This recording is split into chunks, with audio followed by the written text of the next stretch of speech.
depan. Inilah tentang Muhammad Al-Fatih. Nah, pertama-tama saya akan sampaikan dulu tentang bisyarah Rasulullah Muhammad sallallahu alaihi wasallam. Jadi gini teman-teman sekalian, bisyarah artinya adalah kabar gembira. Makanya di dalam Al-Quran sendiri tugas Nabi itu ada dua, basyir wan nadhir, yaitu adalah memberikan kabar gembira dan memberikan sebuah peringatan. Karena tugasnya Nabi itu adalah memberikan hope dan memberikan fear. Dua motivasi manusia ini yang menjadi motivasi manusia. Kalau nggak fear itu pasti hope. Basyir memberikan hope, nazir memberikan sebuah apa ya, sebuah fear gitu kan ya, tentang sesuatu. Oke, kalau gitu kita lihat seperti apa bisyarah itu bagi saya secara pribadi. Bagi saya secara pribadi, bisyarah itu adalah seperti tempat berteduh di tengah-tengah terik dan seperti tempat berharap di tengah-tengah keputusasaan. Maksudnya seperti apa? Kalau saya lagi sedih, kalau saya lagi susah, kalau saya ingat bisyarah itu saya langsung senang. Kalau saya lagi merasa putus asa, saya dengar bisyarah itu langsung mengembalikan saya pada track. Kenapa? Karena bisyarah itu adalah sesuatu yang datang daripada Allah dan Rasul tentang masa depan yang belum mampu kita lihat, tapi masa depan itu yang belum mampu kita lihat membuat kita sudah senang. Kita bicara tentang bisyarah Nabi Muhammad, bagi saya itu adalah sesuatu yang membuat saya tetap hidup, membuat saya alive, membuat saya tetap punya tujuan. Tiap pagi saya bangun, saya mikir sesuatu. Tiap kali saya punya uang, saya tahu mau kemana. Tiap kali saya ngobrol sama istri saya mau ngomongin apa, kita sudah tahu. Termasuk dalam rumah tangga itu penting banget yang namanya hope. Kenapa rumah tangga banyak berpecah? Ada yang tahu? Kenapa rumah tangga banyak gagal? Berapa persen rumah tangga gagal di Indonesia? Datanya 30%. Datanya. Itu datanya, belum kenyataannya. Kenapa banyak rumah tangga gagal? Karena tidak cukup tujuan yang mereka mau cari. Kalau mereka punya tujuan, maka insya Allah tujuan itu akan lebih kuat daripada masalah-masalah. Tapi begitu orang nggak punya tujuan, maka masalah-masalah itu pasti jadi membesar dan jadi berat. Contoh, pernah puasa? Pernah. Ramadan kuat kita puasa? Kuat. Tapi kalau misalnya kita nggak niat puasa, jam 10 apa yang terjadi? Lapar banget. Kenapa? Karena kita nggak punya tujuan. Kalau kita nggak punya tujuan, lapar itu jadi fokus. Tapi kalau kita punya tujuan, ridho Allah, pahala Allah, kebaikan, maka insya Allah itu nggak jadi fokus. Jangankan orang puasa, orang mau diet aja bisa nggak makan 3 hari 3 malam loh. Karena dia punya tujuan. Kok bisa ada orang bisa diet dia mau, dia puasa nggak kuat? Karena berarti niatnya nggak kuat. Bisa dipahami teman sekalian. Tujuan penting. Bisyarah bagi saya adalah tempat untuk berteduh di tengah-tengah terik dan bagaikan harapan di tengah-tengah keputusasaan. Suatu hari dia pengen maka terjadi, maka terjadilah. Itu namanya bisyarah. Kenapa? Karena bagi saya secara pribadi, ketika kita lihat pada Al-Quran itu memang nggak seru. Kenapa? Karena Al-Quran itu sudah ngasih spoiler. Bisa dipahami teman sekalian. Spoilernya, Anda mau paham atau nggak paham, Anda mau setuju atau nggak setuju, spoilernya umat Islam akan bangkit lagi. Itu spoilernya. Dan makin lama makin kita jalani, makin kesana makin yakin. Kenapa? Karena kita lihat spoilernya terbukti satu demi satu. Kejadian Palestina terakhir ini, itu kan luar biasa banget. Spoilernya itu udah jelas banget. Umat Islam akan bangkit lagi, akan ditegakkan Islam seperti zamannya Rasulullah. Maka saya bilang ini spoilernya. Karena saya sudah tahu spoilernya, yang menjadi pertanyaan saya adalah paling bagaimana caranya. Bisa difahami. Contoh, pernah nonton Avengers? Pernah? Infinity War nonton? Apa perasaan Anda ketika setelah nonton Infinity War? Spider-Man hilang, itu kan ya. Siapa lagi yang hilang? Siapa lagi sih yang hilang? Iron Man hilang, gitu kan ya. Semuanya pada hilang. Terus orang kepikir nggak? Ini gimana caranya? Nggak kepikir kan ya? Yang mereka udah tahu, Avengers menang atau enggak? Ya kalau nggak menang namanya bukan Avengers. Ya kan ya? Judul filmnya sudah Avengers. Kita sudah tahu tuh ada Infinity War, setelah itu ada Endgame. Berarti kita tahu ujungnya mereka pasti menang. Betul nggak? Makanya kita nonton kan gitu kan ya. Kenapa kita nonton? Karena kita penasaran menangnya gimana. Paham nggak sih maksudnya? Nah, serunya tuh di situ. Bagaimana cara menangnya? Tapi spoilernya Al-Quran sudah ngasih tahu. Kalian itu di ujung tuh menang. Cuma pertanyaannya bagaimana caranya? Itu yang bikin kita jadi semangat, yang bikin jadi seru. Nah, setidaknya kita sudah tahu itu bisyarah Nabi Muhammad Sallallahu Alaihi Wasallam. Oke, coba saya gambarin kalau gitu. Coba lihat peta. Kita belajar sedikit tentang peta. Oh, kecil banget petanya. Bisa digedein nggak? Nah, coba lihat ya. Ini adalah peta ya. Nah, lihat nih. Ini adalah wilayah pada zaman Rasulullah masih hidup. Jadi kalau misalnya kita lihat di sini, lihat yang warna kuning nih. Lihat yang warna kuning. Ini namanya Imperium Persia. Namanya apa? Imperium Persia. Yang lihat yang sebelah yang warna biru. Ini namanya Imperium Romawi. Namanya apa? Imperium Romawi. Lihat ya, ini kejadiannya pada tahun berapa? 621. Pada tahun 621 ini ada dua kekuasaan besar, ada dua imperium besar. Bisa dikatakan ini Clash of the Titans. Kenapa Clash of Titans? Karena ada dua kekuasaan besar yang nge-clash. Namanya kalau di dalam sejarah namanya Roman Perso War. Jadi perang antara Romawi dan Persia. Pada saat itu Persia dan Romawi itu clash, memutuskan. Romawi ini adalah peradaban yang lebih muda, dia berusia paling sekitar 650 tahun. Sedangkan Persia pada suatu peradaban yang lebih tua sudah berusia 1173 tahun. Dan mereka memutuskan untuk clash. Yang di tengah-tengah itu siapa Ustaz yang ada bendera? Itu apakah itu adalah bendera partai? Bukan, ini adalah bendera Rasulullah. Jelas ya. Di situ pada saat itu 621, monggo Mas. 621 Rasulullah Shallallahu alaihi wasallam baru hijrah dari Mekah ke Madinah. Di Madinah itu beliau menegakkan sebuah institusi yang berdasarkan dengan Islam. Dan ketika itu mereka melihat ada perang Romawi dan Persia. Sampai para sahabat nanya, "Ya Rasulullah, ini ada perang besar antara dua kekuatan yang legend. Pertama adalah Romawi, yang kedua adalah Persia. Kira-kira menang yang mana ya Rasulullah? Karena orang-orang sudah pada bertaruh ini semuanya, sedangkan kita belum tahu siapa yang menang." Rasul diam. Ditanya lagi, "Ya Rasulullah, siapa yang menang ini?" Ini orang-orang kafir Quraisy, mereka memihak pada Majusi, mereka memihak pada Persia karena kesamaan mereka. "Siapa yang menang ya Rasulullah?" Rasul nggak jawab. Sehingga kemudian turun ayat daripada Allah, "Gulibatir Rum fi atnal ard." Akan dikalahkan orang-orang Romawi di tempat yang paling rendah di atas muka bumi, di tempat yang paling dekat. Wahum mim ba'di golabihim sayakhlibun fi bid'i sinin. Dan setelah mereka itu kalah, mereka kan kemudian dimenangkan kembali, dikalahkan Romawi di tempat yang paling rendah, akan menang kembali setelah beberapa tahun. Itu adalah kejadian di zaman Rasulullah Shallallahu alaihi wasallam. Jadi coba bayangin ya. Nah, di masa itu teman-teman sekalian, kekuasaan Persia dan Romawi ini ada dua kota yang sangat terkenal di seluruh dunia pada saat itu di zaman Rasulullah. Yang pertama namanya Konstantinopel. Namanya apa? Konstantinopel. Jadi waktu itu belum ada Seoul, belum ada New York, belum ada Washington, belum ada Chicago, belum ada apa lagi, Beijing, itu belum ada. Yang ada tempat yang paling bagus di dunia namanya apa? Konstantinopel. Dan yang kedua adalah kota namanya Roma. Dua kota ini dinilai sebagai kota yang paling indah di dunia. Kenapa? Lihat, ini namanya Romawi. Romawi pada saat itu terpecah menjadi dua. Ini batasnya nih. Nah, ini batasnya terpecah menjadi dua. Yang sebelah sini namanya Romawi Timur, ibu kotanya adalah Konstantinopel. Yang sebelah sini adalah Romawi Barat, ibu kotanya adalah kota Roma. Nah, maka ini kota ini sangat luar biasa. Pertama, Konstantinopel. Konstantinopel ini menurut para sejarawan ini adalah kota yang sangat indah dan yang paling indah di dunia, karena di dalam kota ini terdapat gereja yang lebih banyak daripada jumlah hari dalam setahun.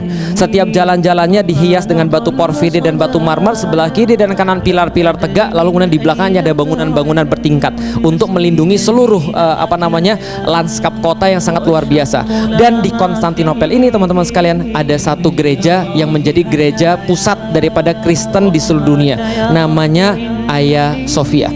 Hagia Sophia ini saking indahnya, ada seorang pengembara dari Rusia datang 3 bulan dia jalan kaki dari Rusia pergi ke Konstantinopel, masuk ke Hagia Sophia, dan dia bilang, "Saya masuk ke Hagia Sophia dan detik itu saya tersesat. Bahkan saya tidak tahu ini masih di dunia atau ini sudah di surga." Saking kerennya Hagia Sophia. Bayangin aja, Hagia Sophia pada tahun 500-an itu sudah bentuknya segede Istiqlal.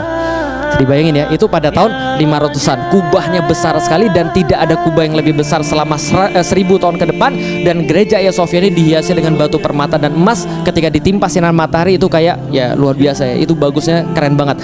Bahkan Napoleon Bonaparte ketika datang ke sini lalu mengatakan, "Inilah kota paling indah di seluruh dunia. Andaikan dunia ada sebagai sebuah negara, maka ibu kotanya pasti Konstantinopel." Bisa difahami teman-teman sekalian. Saking indahnya Konstantinopel. Yang kedua kota Roma. Ada sudah pernah pergi ke Roma?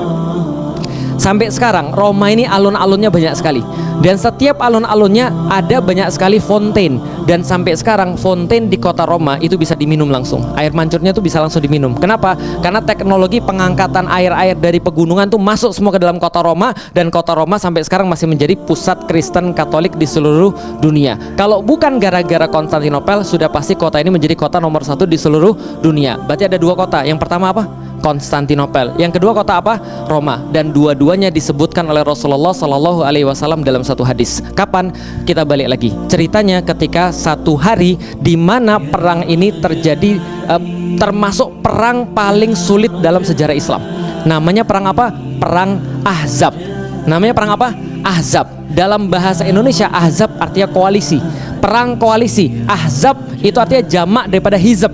Hizab artinya adalah partai atau kelompok, sehingga Ahzab itu koalisi kelompok-kelompok. Siapa yang berkoalisi? Orang-orang kafir Quraisy, orang-orang munafik, orang-orang kafir, mereka yang nggak suka pada Islam. Mereka bersatu membentuk 10.000 orang. 10.000 orang bertekad untuk membalaskan kekalahan pada saat perang Badar dan membalas kekalahan pada perang Uhud. Maka mereka mengatakan, once and for all Muhammad harus mati. Once and for all Islam harus dihabisi. Nggak ada lagi waktu kecuali sekarang. Maka Rasulullah ketika mendengarkan ini, untungnya Rasul punya intel. Intelnya Rasul cukup bagus. Siapa intelnya? Malaikat Jibril. Paham? Jadi 10.000 ini berbaris dari Mekah menuju ke Madinah nih.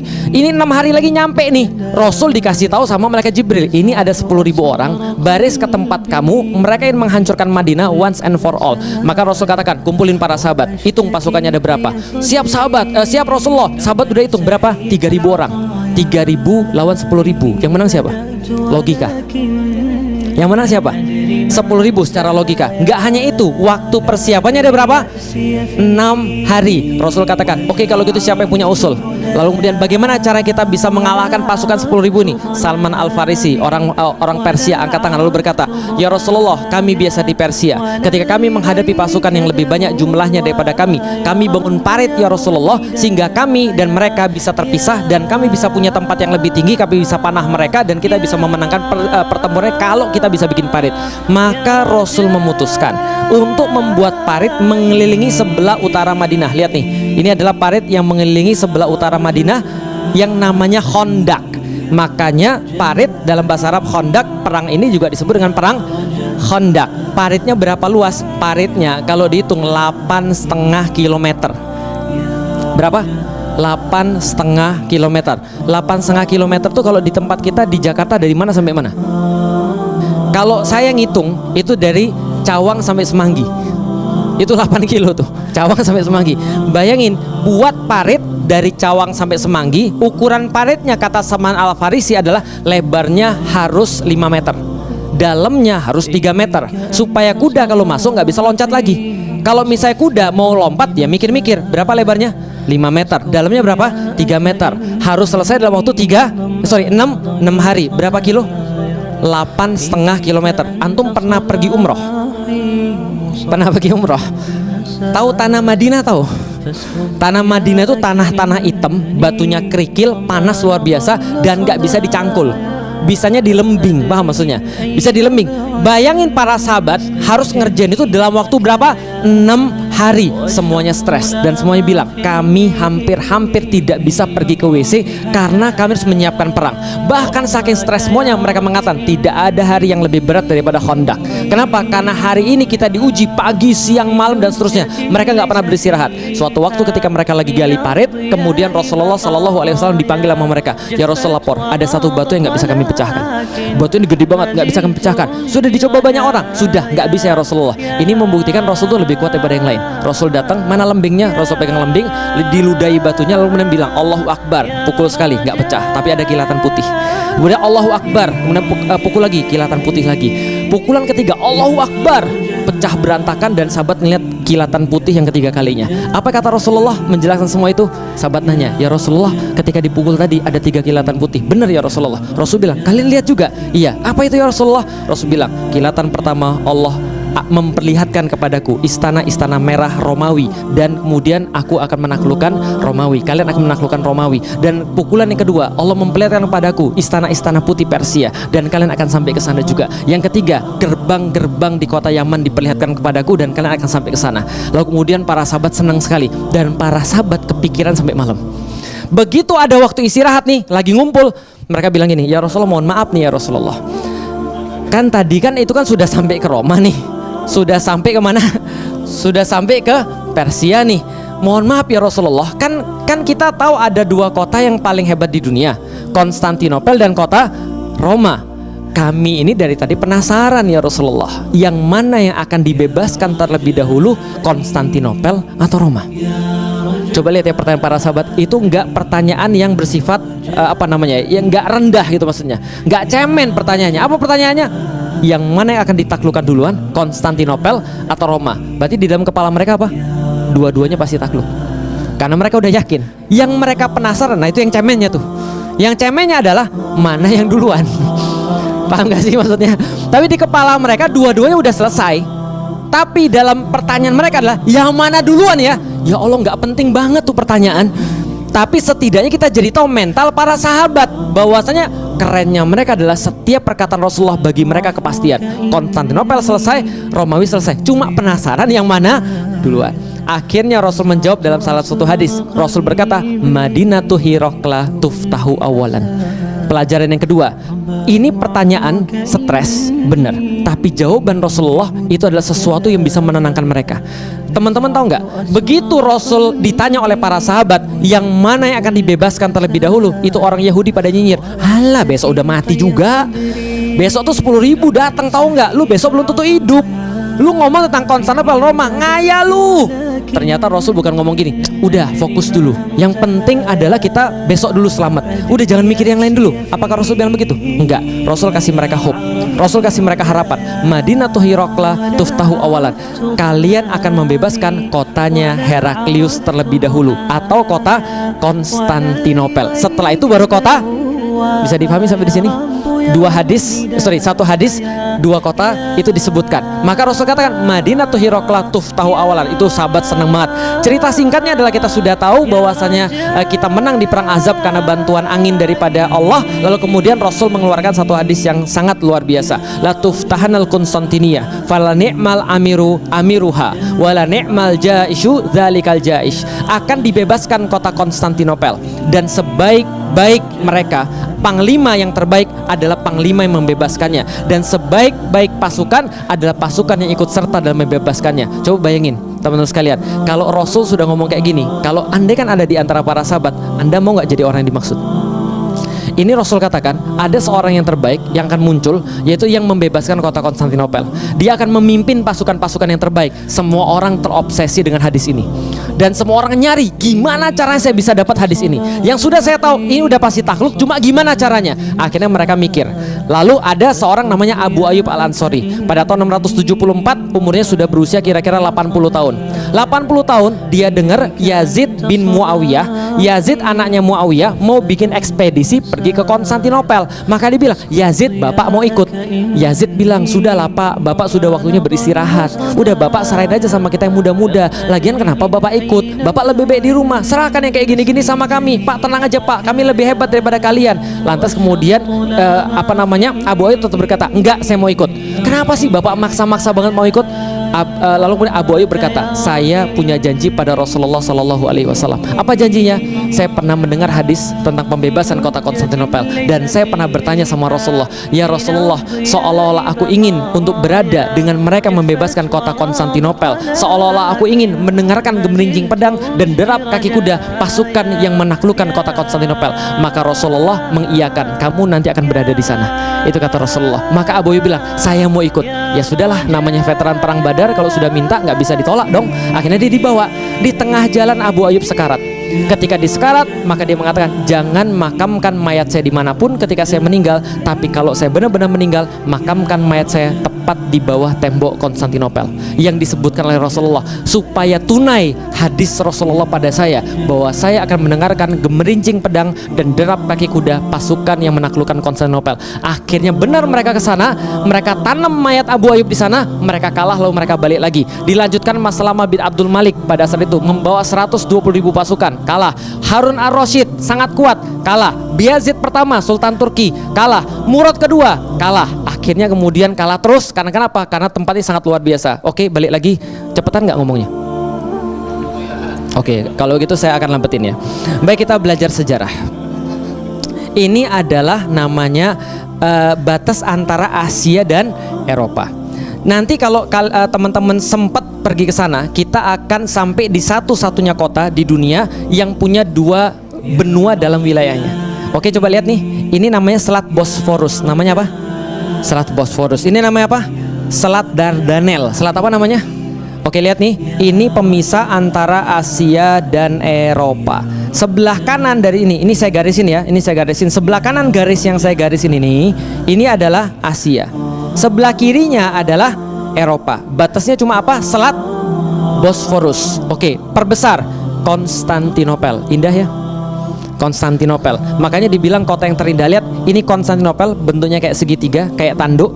Sebelah kanannya atau sebelah timurnya ini adalah Selat Bosforus tadi yang memisahkan antara Asia dan Eropa. Berarti sebelah kanannya adalah Asia, sebelah kirinya adalah Eropa. Ini Konstantinopel, bentuknya kayak segitiga. Seluruh wilayahnya dilindungi oleh tembok-tembok yang kokoh. Sebelah utaranya adalah Teluk Tanduk Emas, pelabuhan alami yang paling aman di seluruh dunia. Sebelah selatannya Laut Marmara, dan sebelah timurnya adalah Selat Bosforus. Dan hanya satu wilayah yang berbatasan dengan darat, yaitu adalah tembok sebelah barat. Bisa difahami sampai di sini? Ini namanya Konstantinopel. Dan siapa yang nanti akan membebaskan Konstantinopel? Ini orangnya. Namanya Muhammad II bin Murad, atau yang lebih kita kenal dengan nama Muhammad Al-Fatih. Lihat wajahnya, umurnya berapa ketika gambar ini digambar? Ini gambar asli. Gambar asli ketika dia masih hidup, dilukis oleh seorang pelukis Italia namanya Gentile Bellini.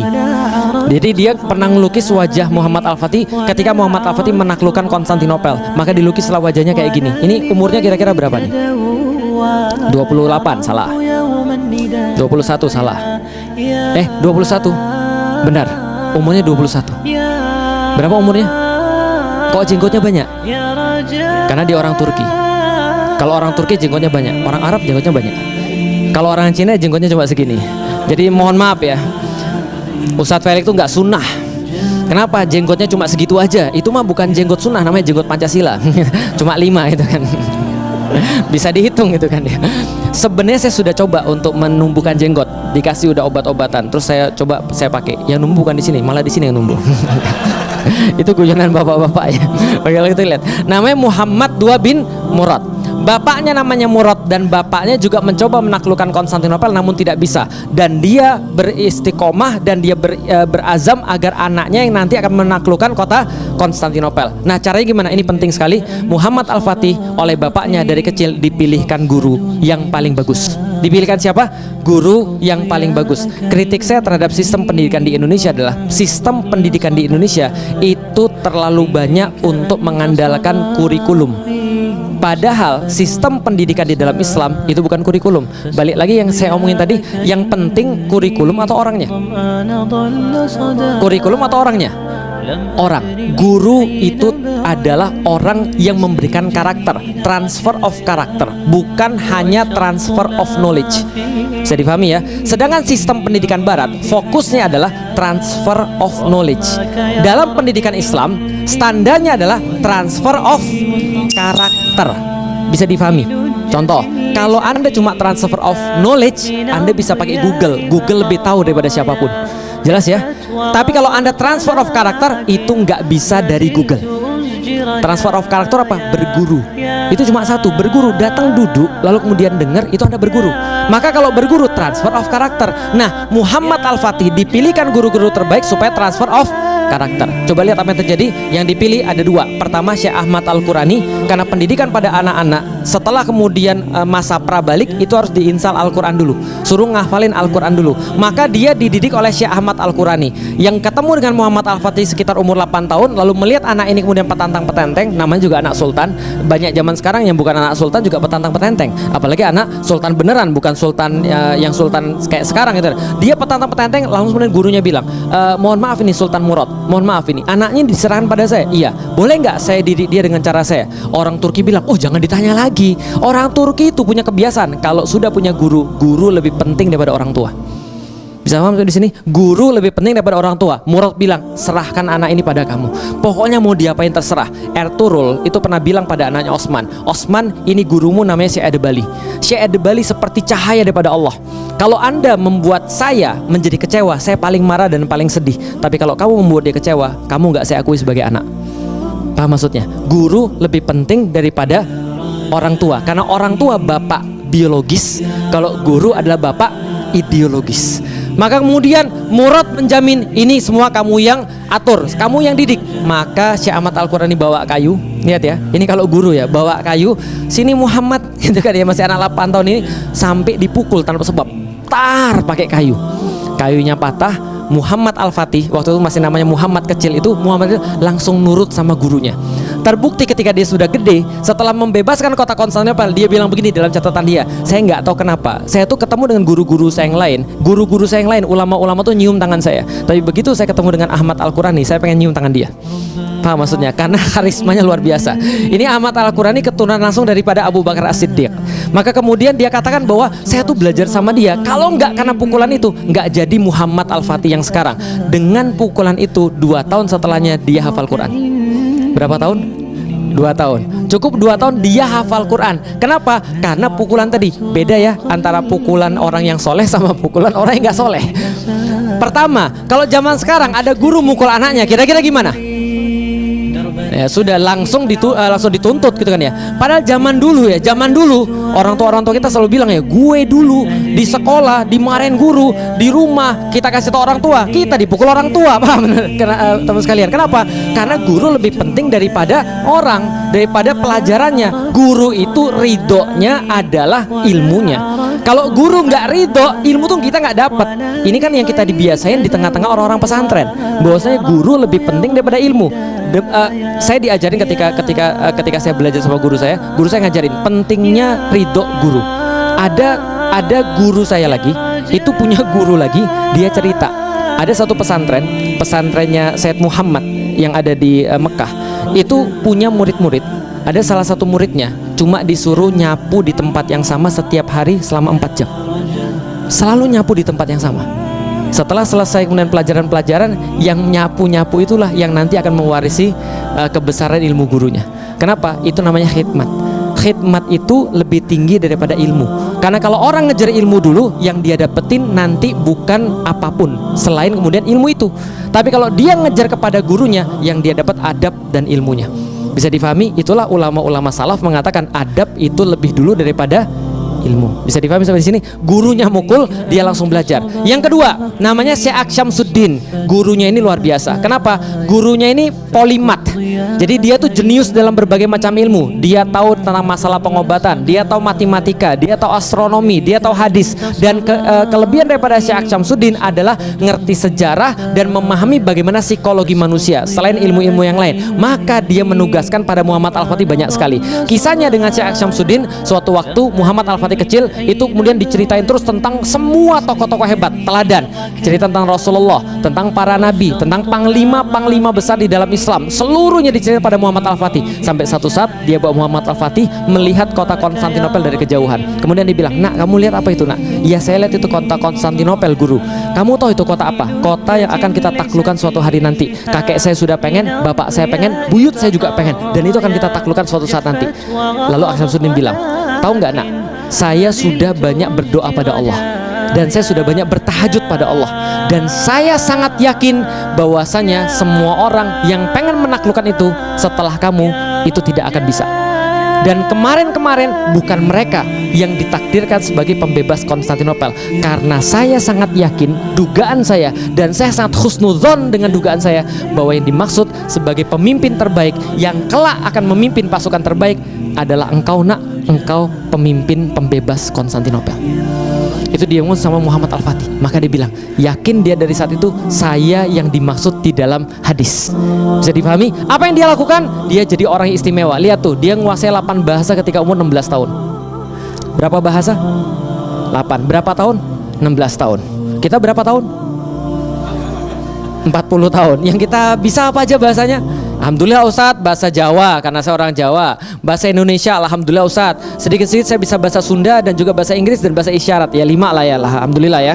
Jadi 8 bahasa ketika berumur 16 tahun. Apa yang dia kuasai? Yunani, lalu kemudian Latin, karena itu bahasa internasional pada saat itu. Bahasa Persia, bahasa Arab, bahasa Turki karena bahasa ibunya. Bahasa satu lagi bahasa Slavik dan bahasa Ibrani, bahasa Yahudi. Jadi satu lagi apa? Satu lagi saya lupa, nanti coba dicek ya. 8 bahasa ketika berumur 16 tahun. Dan menjadi sultan ketika berumur berapa? 12 tahun. Bisa difahami ya, menjadi sultan ketika berumur 12 tahun. Semenjak balik hingga meninggal tidak pernah meninggalkan sholat rawatib dan sholat tahajud. Kenapa? Karena dia tahu permintaan dia adalah permintaan yang besar, maka pasti akan dia realisasikan dengan sesuatu yang juga besar. Lihat, parahnya orang Indonesia itu dengan teori nazar yang salah. Orang Indonesia kan begini ya, saya bernazar pada Allah, kalau saya nanti lulus, kalau nanti saya diterima nih, saya nikah sama orang ini nih, nanti saya akan puasa 3 bulan berturut-turut, kan gitu kan ya. Itu kan nazar orang Indonesia. Padahal di dalam Al-Quran yang benar, minta dulu baru ibadah, atau ibadah dulu baru minta? Minta dulu baru ibadah, atau ibadah dulu baru minta? Iyyaka na'budu wa iyyaka nasta'in. Ya Allah, aku minta kepada Engkau. Caranya gimana? Kepada Engkau saya beribadah, kepada Engkau saya meminta. Kalau kita sudah ibadah, kita bisa minta sama Allah. Maka Muhammad Al-Fatih bilang, karena saya yakin saya adalah pemimpin yang istimewa, memimpin pasukan yang istimewa, maka amal-amal saya harus berbeda dengan yang lain.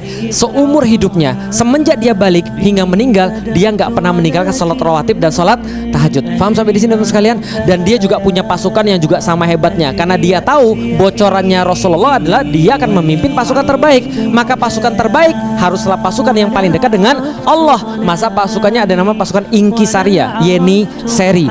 Sekitar 7.000 pasukan elit dengan program pelatihan terpadu sejak kecil, dan mereka setengahnya senantiasa bertahajud di malam hari. Kenapa? Teman-teman sekalian, ketaatan kepada Allah itu ukuran orang itu bisa mengambil beban. Andaikan dia nggak taat sama Allah, dia nggak bisa mengambil beban. Makanya di dalam Al-Quran, akar itu ibarat adalah akidah, sedangkan batang itu adalah ibarat amal soleh, sedangkan buah-buahnya adalah hasil manfaat buat manusia. Bagaimana mungkin Anda bisa dapat buah yang banyak kalau batangnya lemes? Bisa dipahami teman sekalian, kurma sekali berbuah itu bisa 100-200 kilo.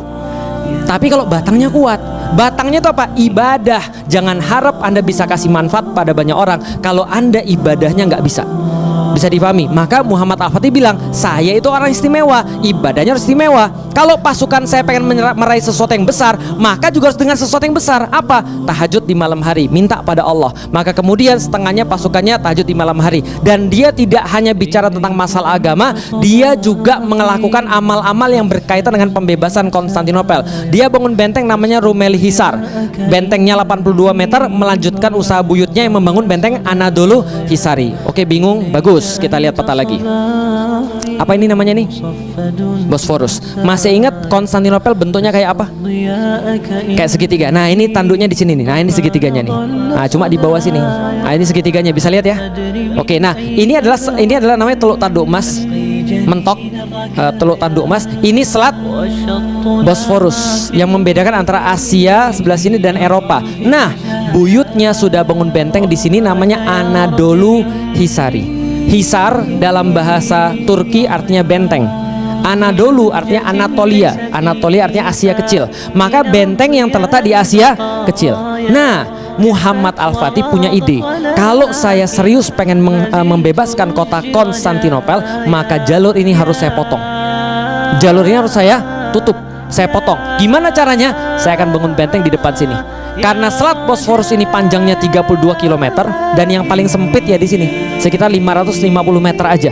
Maka Muhammad Al-Fatih bilang, saya akan bangun benteng di sini. Rumeli Hisar. Hisar tadi artinya benteng. Rumelia Romawi, benteng yang terletak di wilayah Romawi. Berita ini sampai kepada Raja Konstantinopel. Raja Konstantinopel kirim surat, saya dengar-dengar kamu pengen bangun benteng di kota Konstantinopel ya, pengen bangun benteng di wilayah saya ya, tolong itu dibatalkan. Kenapa? Dulu buyut-buyutmu sebelum kamu, mereka itu seperti anak bagi kami dan mereka nganggap kami seperti bapaknya. Dan setiap mereka mau melakukan sesuatu, mereka harus izin kepada kami dulu. Tolong itu dibatalkan. Muhammad Al-Fatih kirim surat balasan. Setahu saya bahwasanya itu bukan wilayah kamu. Kalau aku pengen bangun benteng di sana, terserah aku dong. Kalau kamu berbicara tentang sultan-sultan sebelum aku, ketahuilah sultan yang sekarang berbeda dengan sultan yang kemarin. Yang tidak bisa mereka realisasikan akan saya realisasikan, yang tidak bisa mereka selesaikan akan saya selesaikan. Dan kalau siapa lagi datang kepada saya dengan tujuan yang sama, saya pastikan mereka tidak akan pulang dalam keadaan hidup. Jelas sampai di sini?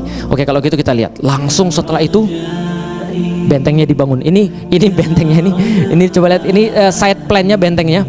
Lalu ini adalah Anadolu Hisari, ini Rumeli Hisari. Kenyataannya seperti apa? Ini kenyataannya. Ini adalah Anadolu Hisar. Bentengnya 25 meteran, dibuat oleh Sultan Bayezid, buyutnya 1393 sampai 1394. Dan ini bentengnya, coba lihat ya. Ini adalah mobil dibandingkan dengan bentengnya. Gede atau enggak bentengnya? Gede. Ini bentengnya Muhammad Al-Fatih. 30.000 meter persegi selesai dalam waktu 4 bulan. Berapa lama selesai? 4 bulan. Kenapa selesai dalam waktu 4 bulan? Ini orang serius ini. Teman-teman sekalian, saya mau cerita sedikit. Saya sama istri saya ketika kedua kalinya mengunjungi kota Konstantinopel, kita mau naik angkot karena ini dari kota Konstantinopel sekitar 18-an kilo. Naik 18. Kita mau naik angkot pergi ke sini karena waktu itu kita belum punya mobil pribadi. Kita naik angkot salah jalur. Harusnya kan lewat sini nih. Jalurnya namanya Rumeli Hisari nih. Lewat ini yang ada mobil nih, lihat ya. Harusnya lewat sini nih. Ternyata saya naik Rumeli Hisari Ustu. Waktu itu saya nggak tahu bahwa saya Ust itu artinya adalah atas. Jadi Rumeli Hisari atas. Lewatnya di belakang sini nih. Berhenti di sini nih, pas di sini berhentinya. Saya turun ke bawah, itu lutut saya itu kayak mau mati. Saya bayangin adalah gimana mereka bisa bawa batu-batu segede itu selesai dalam waktu berapa? 4 bulan. Kita nggak tahu bagaimana caranya dibangun, tapi ini happens. Tiba-tiba ada bangunan besar di sebelah utara. Orang Konstantinopel lihat kaget semuanya dan mereka bilang ini orang serius ini. Tapi mereka masih pede. Kenapa? Konstantinopel dalam sejarahnya nggak pernah hancur, nggak pernah bobol. Kenapa? Ada satu tembok yang legend. Saking legendnya dia bertahan selama berapa lama? 1123 tahun. Berapa lama? 1123 tahun. Lama atau enggak? Bayangin loh, bertahannya itu 1123 tahun. Saking kuatnya. Ini tembok Konstantinopel, panjangnya 8 km, menutupi tembok sebelah barat. 2 lapis. Coba kita lihat ya. Nih lihat nih, kalau ada artis di situ ya, kira-kira artisnya kayak gini nih. Tuh. Kelihatan nggak artisnya? Kelihatan. Nih artisnya nih, lihat nih tuh, kecil ya. Nah, itu kalau berdiri kayak gini lah kira-kira 18 meter. Dan ini 3 lapis, 2 lapis tembok, 1 lapis lagi parit. Lihat, ini paritnya 20 meter, dalamnya 10 meter. Jadi kalau Anda bawa kuda, mohon maaf, Anda harus turun di sini. Lalu kemudian kalau seandainya Anda bisa berenang di sini, Anda berenang di sini nih, akan dipanah dari sini. Andai kan Anda kenal sama Gus Samsudin nih, Anda kebel nih, ya kan ya? Lalu naik sini, nah di sini berantem lagi di sini nih. Bisa dipahami ya? Dan Anda akan dilempar minyak dari sini, akan dilempar batu dari sini. Anda bisa naik sini, bisa nggak? Bisa, 8 meter. Tebelnya 5 meter. Anda bisa naik, Anda dipanah lagi dari sini, berantem lagi di sini. Ini berapa meter? 12 meter. Tebelnya berapa? Tebelnya 5 meter sampai 8 meter. Kalau Anda jadi Muhammad Al-Fatih, gimana cara membebaskan kota Konstantinopel? Gimana caranya? Pakai pesawat, belum ada. Ini tahun berapa? 1453. Masih too early, sekitar 500 tahun ya. Gimana kira-kira? Lewat bawah tanah. Bagus. Lewat bawah tanah. Orang-orang Serbia sudah pernah coba. Mereka gali tanah di sini sampai ke sini. Dan di dalam kitab-kitab sejarah diceritakan orang Konstantinopel sudah tahu. Maka mereka menyiapkan metode untuk melacak sederhana orang-orang yang lagi gali di bawah. Gimana caranya? Mereka pasang ember setiap 1,5 meter di dalam buku itu dan dikasih air. Yang nanti akan gali di bawah buat ember itu bergetar airnya. Nah mereka tahu tuh jalurnya kemana tuh. Jalurnya kemana mereka tahu. Stop di mana mereka tahu. Mereka buat lubang counter attack. Begitu keluar lubangnya, mereka siram ter. Lalu kemudian mereka bakar. Ada ide yang lain? Lebih dalam lagi?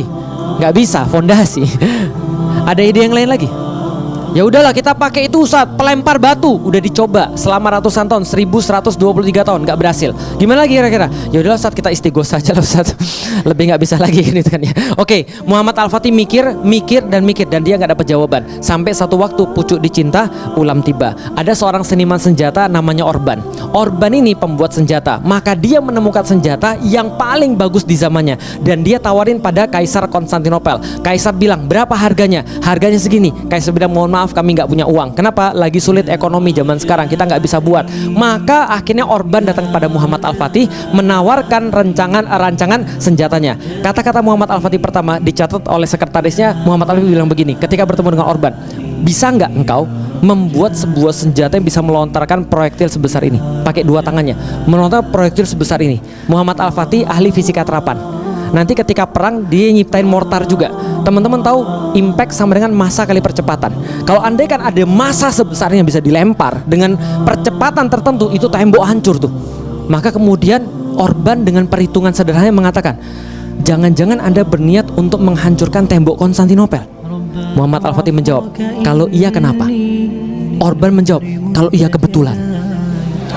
Saya sudah tinggal di sana selama 1 tahun, Pak. Saya tahu setiap sudutnya dan saya bisa membuatkan senjata yang kamu maksud. Oke, buatkan pada saya. Kamu dibayar berapa? Saya bayar segini. Saya kalikan 4, buat saya. Akhirnya dibuatlah namanya The Great Turkish Bombard atau Basilika Cannon. Ini adalah senjatanya, kalibernya 0,7 meter. Jadi kalau ada anak kecil bisa masuk 3 di situ. Beratnya 18,2 ton, panjangnya 5,2 meter, jarak tembaknya 1,6 km dan sekali muntah 680 kg peluru. Bisa dibayangin? Dibuatnya 2 ulir supaya mudah untuk ditransportasi. Ini sangat luar biasa sekali, aslinya kayak gini. Ada di mana ini? Museum Port Nelson, Portsmouth, Inggris. Fort Nelson, Portsmouth, Inggris. Kok bisa ada di Inggris, Ustadz? Karena diminta sama Ratu Inggris. Karena waktu itu mereka mengatakan ini adalah salah satu meriam yang bagi kami mengubah alur sejarah. Maka mereka bilang kami minta 1. Nah, kalau ada artis di situ kira-kira artisnya kayak begini. Nah, luar biasa ya. Ini adalah senjatanya. Maka setelah itu Orban disuruh membuat senjata. Pas dibuat, dites, 2 meter di bawah tanah. Lalu Al-Fatih berkata, bagus, cuma ada kurang 1. Apa? Kurang gede. Bisa nggak buat 2 kali lipat? Lu gimana caranya? Ya terserah kamu, kan kamu pembuatnya, bukan saya. Akhirnya dibuat oleh Orban 69 senjata meriam kayak gini. 69 senjata. 1 ukurannya 4,2 meter, 1 lagi ukurannya 8,2 meter, yang sisanya ukuran standar sekitar 3 meter. Bisa dipahami ya? Nah, semua persiapan sudah dilakukan. 6 April 1453 Konstantinopel kemudian kedatangan tamu banyak orang dari sebelah selatan, dari sebelah timur, dan dari sebelah barat. Dari sebelah selatan mereka lari kepada Laut Marmara, mereka lewat kapal-kapal mereka. Sebelah timur mereka lewat Teluk Tanduk Emas menyerang dari sebelah utara, dan dari sebelah barat mereka lewat wilayah darat menyerang tembok Konstantinopel. Apa yang terjadi? Nih, kapal-kapal dikerahkan, 400 kapal dibuat oleh Muhammad Al-Fatih, dan ini jumlah yang sangat besar pada saat itu karena orang muslim sebenarnya tidak jago dalam pasukan laut. Karena pasukan laut itu dikuasai oleh orang-orang Romawi, karena mereka punya Laut Mediterania sebagai kolam pribadi mereka, gitu kan ya. Nah, saat dari sebelah utara kapal-kapal kecil ditugaskan untuk menembus Teluk Tanduk Emas, dan total 250.000 pasukan berjalan dari kota Edirne menuju kepada kota Konstantinopel dalam waktu hampir 2 bulan, bawa meriam-meriam segede kingkong. Lihat nih, katanya 1 meriam ini ditarik sama sapi 40. Sapi 40 ditarik dan 100 orang untuk ngeratain jalan. Kita bisa bayangin ya, dia jalan tanah diratain baru bisa ditarik, dia jalan tanah diratain baru bisa ditarik. Dan semua pasukan ini dikatakan ketika siang hari kami ditutupi oleh panji-panji kami, dan di malam hari bumi ditutupi oleh kemah-kemah kami. Begitu mereka sampai ke Konstantinopel, orang Konstantinopel bilang, kami melihat orang muslim datang kepada kami like a river of steel, seperti sungai dari besi, karena baju zirah mereka tuh memancarkan sinar matahari itu kepada mereka, dan memenuhi pandangan kami dari pantai sampai ke pantai. Jadi Fahmi, memenuhi pandangan kami dari pantai sampai ke pantai. Itu bukan pemandangan setiap hari yang mereka lihat. Dan kaum muslimin berkemah 1,5 kilometer di depan mereka, cukup jauh untuk bisa dipanah, tapi cukup dekat untuk bisa disaksikan setiap pasang mata. Maka mereka mengatakan, hari Jumat kami akan memulai peperangan. Mereka kasih tahu pada seluruh penduduk kota, karena seperti itulah aturannya pada saat itu. Maka mereka mulai hari Jumat mereka dengan berzikir, lalu mereka mulai sholat Jumat, dan mereka sholat Jumat tepat di depan tembok Konstantinopel. Begitu mereka bertakbir, kedengaran ke dalam, orang bisa lihat itu pasukan kaum muslimin lagi sholat. Dan setelah sholat Jumat, peperangan dimulai. Kenapa harus sholat Jumat? Itu sunnah pada zaman dulu.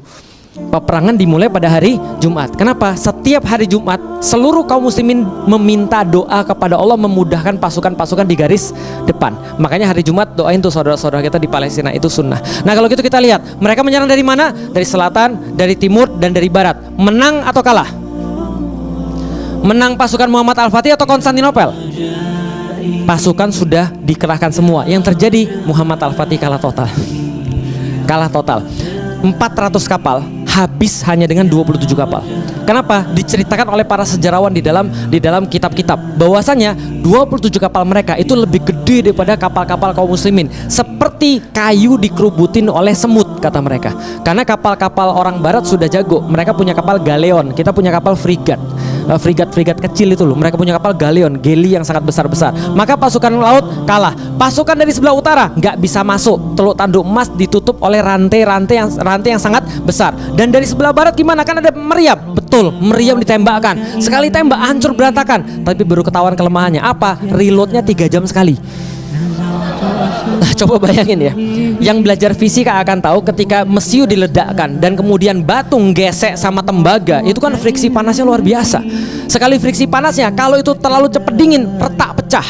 Kayak Anda naruh air panas terus saya dingin gitu maksudnya, retak pecah. Maka mereka harus mengoleskan dengan minyak hewani supaya nggak cepat dingin. Maka 3 jam sekali baru bisa ditembakkan lagi. Itu pun nggak jamin pecah juga. Akhirnya reload 3 jam sekali. 1 hari 1 malam 1 meriam cuma bisa nembak 7 kali. Bisa difahami sampai di sini? Nggak selesai tuh urusan. Tembak hancur semen, tembak hancur semen, tembak hancur semen. Cepat sekali mereka membenahi tembok-tembok ini. Maka dalam waktu 2 pekan saja pasukan Muhammad Al-Fatih desperate. Kenapa? Bayangin ya, ingat ya, kalau Anda diserang sama orang yang nyerang itu musuh terbesarnya adalah waktu, orang yang di dalam musuh terbesarnya adalah logistik. Masalahnya adalah ini orang-orang di dalam mereka sudah siap logistik semua. Mereka sudah punya cadangan air cukup untuk beberapa bulan. Muhammad Al-Fatih, bayangin 250.000 pasukan. Yang datang sini kajiannya berapa mas? 150. Susah nggak mas ngasih makan 150 orang mas? Nggak dikasih makan ya? Yang berarti nggak susah ya mas ya? Kita bikin pengajian 100 orang aja ngasih makannya mikir. Ini ngasih makan berapa orang? 250.000 orang. Kepikir nggak? Maka pernah beli Turkish Delight? Pernah beli Turkish Delight? Itu makanan jihad. Karena orang jihad zaman dulu harus mikir gimana punya makanan yang pertama harus tahan lama, harus bentuknya kecil, kalau dimakan ngenyangin. Itu Turkish Delight. Paham ya? Jadi inovasi-inovasi yang dibuat untuk perang itu akhirnya memajukan industri-industri yang lain, gitu kan ya. Nah, jadi itu adalah, bayangin 250.000 orang. Al-Fatih ngirim sebuah aturan, 1 kambing buat 10 orang buat 1 hari. Bayangin kalau sudah 2 pekan berapa kambing sudah disembelih itu. Sedih bayangin ya, orang-orang jatuh sakit, orang-orang kena wabah, orang-orang pada mati ngelihat pasukan-pasukan habis sementara tembok nggak getar sedikit pun. Apa yang muncul kemudian? Suara-suara sumbang. Pulang aja yuk. Kayaknya bukan nasib kita deh. Abu Ayyub aja nggak bisa bro.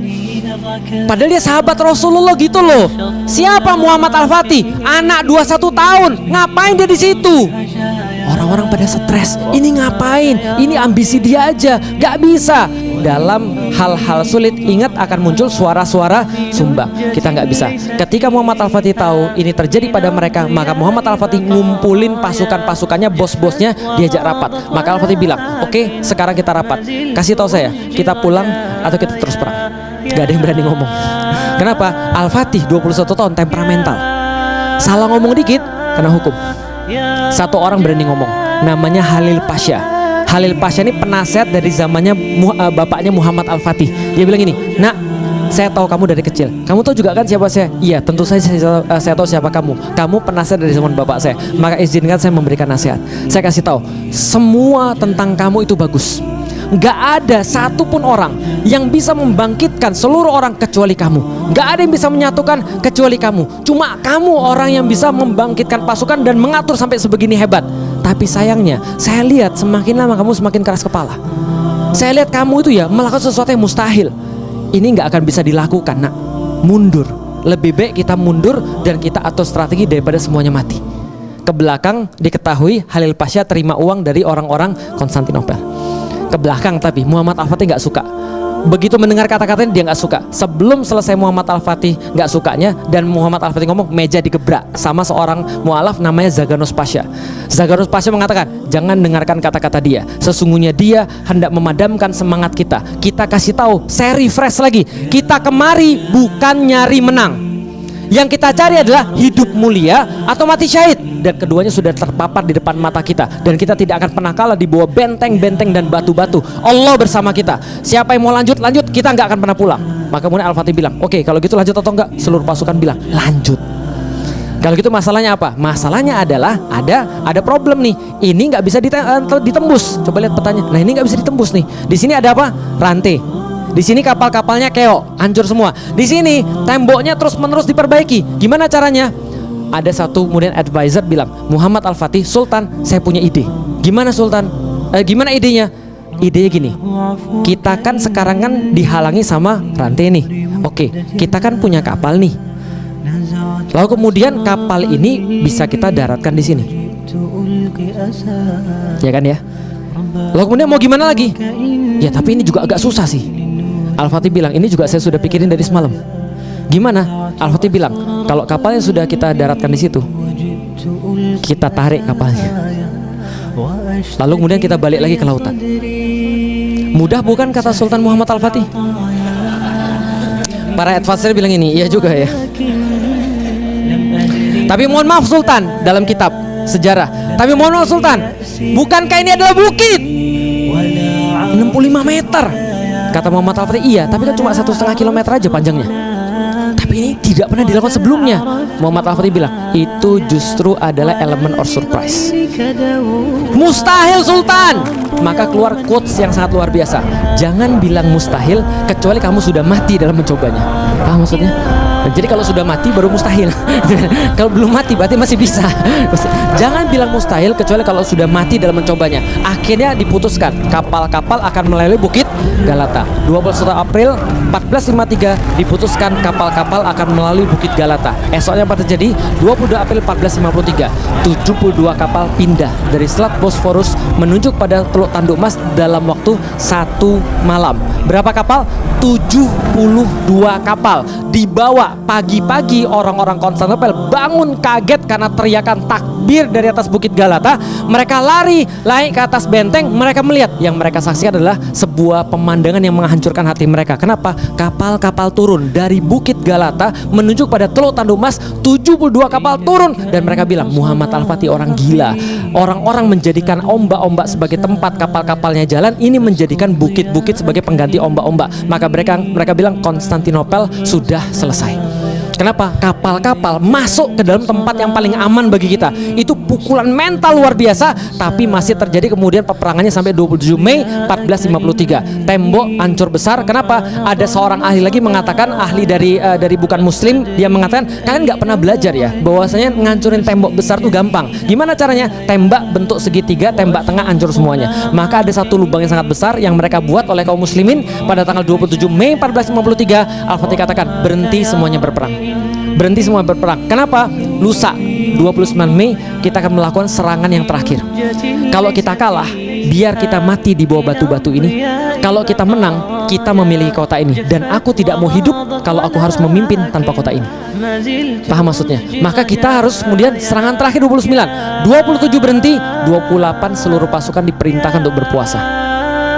28 Mei seluruh pasukan diperintahkan untuk berpuasa. Ulama-ulama diturunkan kepada kemah-kemah prajurit, menyampaikan pada prajurit, Anda berperang untuk apa? Anda di sini untuk apa? Ini jihad fisabilillah. Ini adalah mencari ridho Allah. Coba lagi kemudian kita refresh hidup kita untuk apa? Semuanya kemudian menasihatin. Dan pada tanggal 29 Mei 1453 jam 1 mereka bertahajud. Karena jam 2 serangan utama akan dimulai. Setelah bertahajud, Muhammad Al-Fatih berkhutbah pada mereka dengan khutbah yang masih dicatat sampai dengan sekarang. Jika penaklukan kota Konstantinopel sukses, maka sabda Rasul telah menjadi kenyataan. Dan salah satu mujizatnya akan terbukti. Dan kita akan mendapatkan bagian daripada apa yang telah menjadi janji daripada hadis ini, yaitu kemuliaan dan penghargaan. Catat baik-baik. Oleh karena itu, sampaikan pasukan satu persatu bahwa kemenangan besar yang akan kita capai akan menambah ketinggian dan kemuliaan Islam, bukan yang lain. Dan catat yang lebih penting lagi, kata Muhammad Al-Fatih, untuk itu wajib bagi setiap pasukan menjaga syariat selalu di depan mata dia,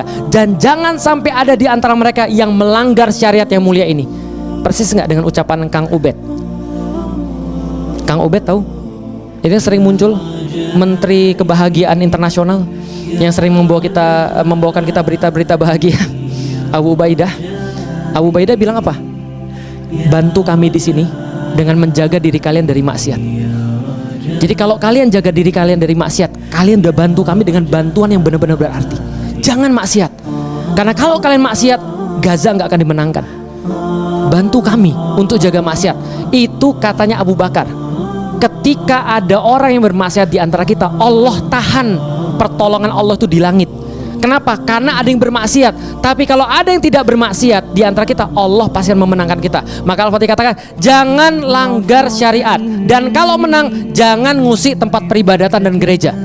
Jangan usik mereka yang kemudian beribadah. Jangan usik para pendeta, wanita, anak-anak, orang-orang lemah dan tidak berdaya yang tidak terjun dalam peperangan. Sebagaimana nasihat Rasulullah Shallallahu Alaihi Wasallam pada pasukan-pasukan yang berangkat perang. Maka kemudian 29 Mei 1453 berdasarkan strategi Muhammad Al-Fatih dibagi 3 pasukan. Jam 2 sampai jam 4 itu jatahnya pasukan jomblo. Jadi ada pasukan Turki namanya pasukan Azab. Pasukan jomblo itu pasukannya liar dan pasukannya nggak bersenjata apapun, senjata seadanya, dan kemudian nggak pakai baju zirah apapun. Pasukan berani mati. Kenapa? Karena terlalu banyak ditanya kapan kawin. Paham maksudnya? Daripada gue ditanya terus, mending gue mati aja. Jadi sebelum Anda itu nanti kalau misalnya terjadi perang misalnya jam 2 sampai jam 4 tuh jomblo-jomblo duluan loh. Kenapa? Karena Anda diberikan sebuah kemuliaan gitu kan ya, untuk mati yang pertama kali. Jam 4 sampai jam 6 diturunkan pasukan Sipahi, pasukan reguler. Jam 4 tarik mundur jomblo, pasukan Sipahi maju supaya gelombang-gelombang tuh nggak putus-putus. Jam 4 pasukan Sipahi, jam 6 pasukan Sipahi ditarik mundur, dikeluarkan pasukan Inkisaria, pasukan utama. Sebelum jam setengah 7 pasukan sudah bisa membobol tembok Konstantinopel, lalu kemudian bendera Muhammad Al-Fatih ada di atas tembok Konstantinopel dan mereka masuk lewat satu pintu dipilih oleh Muhammad Al-Fatih namanya Gate of Charisius, pintu Rohmah kalau dalam bahasa Arab. Nah 29 Mei 1453 Al-Fatih masuk ke dalam pintu kota, kemudian dia mengatakan Alhamdulillah, semoga Allah merahmati para syuhada, memberikan kemuliaan pada mujahidin serta kebanggaan dan syukur buat rakyatku. Maka kemudian dia masuk dengan kudanya, di sampingnya lihat itu ada orang yang jenggotnya putih lalu kemudian lagi begini, itu namanya Aksyamsuddin digambarkan. Tuh lihat tuh, ini ada Aksyamsuddin di sini lagi berdoa gitu kan ya. Ini ada Muhammad Al-Fatih agak-agak mirip dengan saya ya. Lihat tuh sipit. Nah lalu kemudian dia masuk, kemudian berdoa, dia dengan kudanya langsung menuju ke Hagia Sophia. Dia menoleh ke kanan, menoleh ke kiri, mengucapkan Masya Allah, Masya Allah. Akhirnya dia telah terpilih menjadi orang yang dimaksud. Lalu kemudian di depan Hagia Sophia dia turun dari kudanya, melepas helm perangnya, kemudian bersujud ke arah Ka'bah, kemudian mengambil segenggam tanah Konstantinopel, melamparkan ke atas kepala dia, seolah-olah dia hanyalah manusia biasa yang terbuat daripada tanah, sedangkan Allah adalah yang memberikan semua ini. Dia masuk ke dalam Hagia Sophia, di dalamnya ada banyak anak-anak, ada banyak orang tua. Di situ kemudian mereka menangis histeris karena mereka tahu, mereka menyangka Muhammad Al-Fatih akan membunuh mereka semua, sebagaimana orang-orang Spanyol, Muslim di Spanyol dibunuh habis setelah Reconquista. Al-Fatih mengatakan, keluar kalian dari sini, kami tidak akan pernah mengganggu kalian, kami tidak akan pernah memaksa kalian untuk masuk dalam agama kami, sebagaimana Rasulullah berkata kepada kami, keluar dari kalian dari sini. Yang pengen tetap di kota maka properti mereka dijamin, yang pengen keluar dari kota kalau tidak mau didoa pemimpinan kami maka mereka dijamin sampai depan gerbang kota. Tapi saya minta tempat ini dijadikan sebagai masjid, wakaf saya pribadi, ini jadikan sebagai masjid. Maka Al-Fatih ngelihat semua itu lalu kemudian bilang jangan sampai ada yang ganggu tempat ini. Hari Selasa 29 Mei 1453 setengah 7 pagi kota ini dibebaskan. Al-Fatih bilang bersihkan seluruh tempat ini, pindahkan seluruh kemudian patung-patung yang ada, gambar-gambar yang ada ditutupi dengan lumpur untuk sementara, untuk ditutupi persiapan masjid, dibuatkan mihrab di tempat yang terbaik. Arahnya gereja ini ke Baitul Maqdis. Area gereja ini ke Baitul Maqdis. Karena mereka tahu kan ya Yesus kan lahirnya di situ, Baitul Maqdis. Lalu kemudian dipindahin 9 derajat doang, dibuatin mihrab. Makanya kalau ada yang ke sana itu gesernya 9 derajat tuh. Karena cuma 9 derajat aja beda antara Baitul Maqdis sama Ka'bah dari Turki. Maka kemudian semua itu sudah dilakukan, selesai semua sebelum asar. Asar 29 Mei 1453 azan berkumandang. Allahu Akbar, Allahu Akbar, Allahu Akbar, Allahu Akbar. Lalu kemudian mereka sholat untuk pertama kalinya. Lalu kemudian orang bilang Rasulullah sudah terbukti. Paham sampai di sini? Kalau gitu kita lihat kayak dongeng ya. Yang pengen saya sampaikan bukan itu sebenarnya, tapi 54 hari perang, 825 tahun penantian. Pertanyaan saya ketika saya sudah menyampaikan slide ini semuanya adalah pertanyaannya sama. Pertanyaannya, kapan kota Konstantinopel takluk? 29 Mei 1453, salah. Betul. Konstantinopel bukan takluk 29 Mei 1453. Bagi orang muslim, Konstantinopel itu takluk begitu Rasulullah berkata. Kenapa? Rasul tidak pernah bohong. Rasul nggak pernah bohong. Maka setiap yang keluar dari lisan Rasulullah itu kebenaran, cuma belum tahu kapan. Bisa difahami ya. Maka Konstantinopel takluk bukan 29 Mei, tapi kadang-kadang saya sering iseng Mas. Saya pas ke kota Roma pertama kali, saya bikin baju, saya sablon sendiri, saking senengnya. Apa tulisan di belakang? Remember 29 Mei 1453. Jalan-jalan saya di kota Roma, kok nggak ada yang negur saya gitu kan ya. Rupanya mereka nggak belajar sejarah kan itu kan ya. Oke, 54 hari perang, 825 tahun penantian. Semenjak kemudian Muhammad Al-Fatih mendengar ini, semua orang yakin bahwa Konstantinopel akan dibebaskan. Sampai kemudian 825 tahun kemudian, banyak yang terjadi. Sampai 825 tahun kemudian, 21 tahun anak 21 tahun masuk ke dalam kota dan berkata, Rasul kami tidak pernah bohong. Apa rahasia mereka? Ini rahasia mereka. They believe in something that cannot be seen by eyes. Zaman sekarang Anda akan dipaksa percaya pada sesuatu di depan mata. Padahal di dalam Islam, mata itu beban. Serius, mata itu beban. Baca di dalam Al-Quran, mata itu seringkali jadi fitnah. Coba lihat, kapan orang-orang nyesel? Ketika mereka pakai mata. Orang-orang zaman dulu dikatakan Rasulullah itu berisra mi'raj. Mana? Coba tunjukin dulu. Rasulullah itu adalah Nabi Allah. Tunjukin malaikat. Saya mau lihat itu laki-laki atau perempuan. Tunjukin kami Allah kayak apa. Pakai mata kan ya. Itu fitnah. Maka kalau orang hanya percaya dengan mata, dia habis. They believe in something that cannot be seen by eyes. Mereka percaya pada sesuatu yang tidak dapat terlihat oleh mata. Contoh, tahu Sumayyah? Tahu Sumayyah? Sumayyah disiksa oleh Umayyah bin Khalaf yang punya dia. Karena dia beriman pada Allah, dia disiksa. Teman-teman tahu apa yang terjadi ketika dia disiksa? Dia dicemeti terus, dia dicambuk terus, sampai kemudian disuruh bilang, ayo akui Lata, Uzza, Manat adalah Tuhanmu, bukan Allah. Ayo ingkari Allah, ingkari Allah. Malah diludahin kan orangnya. Setelah diludahin orangnya, Umayyah langsung marah, mengambil tombak, ditusukkan tombak itu dari kemaluan sampai lehernya, tembus. Nggak langsung mati sih, tapi menyiksa. Ketika tembus itu kemudian Sumayyah kesulitan, Umayyah ketawa terbahak-bahak ngeliat itu. Kemudian Rasul lewat pada mereka semua, terus bilang Sobron ala Yasir. Nggak nolong loh, cuma ngomong Sobron ala Yasir. Fa innallaha mau'idukumul jannah. Sesungguhnya Allah telah menjanjikan surga bagi kalian. Tapi hanya dengan omongan itu, apa yang terjadi pada Sumayyah? Sumayyah bilang pada Rasulullah, ya Rasulullah, surganya sudah saya lihat. Surganya sudah saya lihat. Pertanyaan saya, matanya Sumayyah sama mata kita sama atau enggak? Sama. Lalu apa yang dia lihat? Yang dia lihat apa? Yang dilihat adalah dari pikiran dia, bahwasannya Rasul pasti benar. Maka omongan Rasul bagi dia jauh lebih berarti daripada realitas di depan mata. They believe in something that cannot be seen by eyes. Nah, ini kita lihat di depan mata nih. Kaum muslimin di mana-mana dibunuh, gitu kan ya. Lalu kemudian mereka di mana-mana rusak yang terjadi. Nah, kenapa kita bisa menang? Karena ini, to look beyond the glory is the hardest part. Percaya pada sesuatu kebenaran atau sesuatu kemenangan adalah perkara yang sangat sulit. Padahal kita sekarang nggak lagi seperti itu. Maka ini yang kemudian kesimpulannya, kita akan berpikir, berusaha dan beraktivitas secara istimewa kalau kita yakin dengan Allah. Kalau kita yakin dengan pertolongan Allah, hope, yakin dengan itu, maka kita akan berusaha. Contoh, ada dua anak. Satu berkata, saya akan jadi juara se-Indonesia. Yang satu lagi berkata, saya akan jadi juara sekelas aja. Kira-kira siapa yang berusaha lebih kuat? Yang se-Indonesia atau sekelas? Se-Indonesia. Yang akan berprestasi siapa? Yang se-Indonesia atau yang sekelas? Se-Indonesia. Bisa difahami sampai di sini? Artinya orang yang keinginannya lebih besar, lihat ya, orang keinginannya lebih besar akan berusaha lebih besar. Orang yang berusaha lebih besar akan prestasi lebih besar. Sekarang kita mau coba nanya sama diri kita sendiri. Coba kita balik.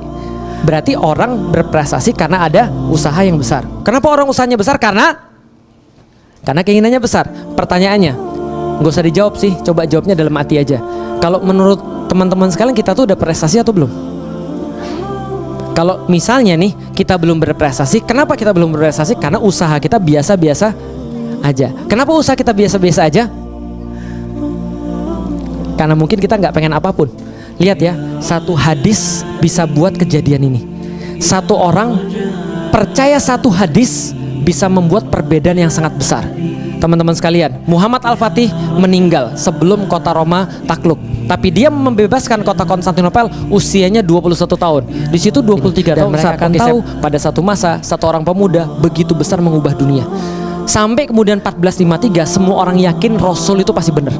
Dan mereka nggak remeh. Teman-teman tahu, setelah menaklukkan kota Konstantinopel, ini orang nggak berhenti.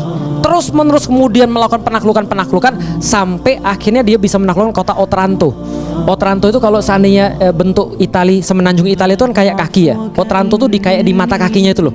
Otranto sudah ditaklukin, dia siapin pasukan yang jumlahnya jauh lebih besar daripada pembebasan Konstantinopel. Semua orang nggak ada yang tahu di mana. Dia ditanya, kemana nih pasukan akan diberangkatkan? Dia bilang, kalau jenggot saya tahu nih, 1 lembar aja saya cabut, saya bakar. Karena nggak boleh ada yang tahu.